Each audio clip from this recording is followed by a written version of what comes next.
Kung paulit-ulit ang karahasan, sino ang may kapangyarihan at sino ang hindi nananagot? Kapag paulit-ulit ang ganitong insidente sa kanayunan, hindi na sapat ang tanong na ano ang nangyari.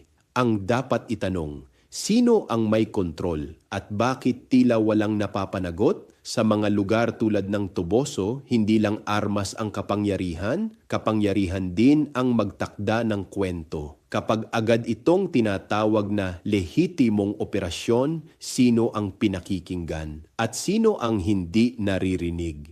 Ang Estado ay may tungkulin na protektahan ang mamamayan. Ngunit kapag nauuwi sa pagkamatay ng sibilyan ang operasyon, dapat mas malinaw ang pananagutan. Dahil ang kapangyarihang gumamit ng dahas ay dapat laging may kasamang pananagutan. Kung hindi ito tinatanong, lalo itong lumalakas. At kapag hindi pinapanagot, sino ang magtatanggol sa mga walang kapangyarihan?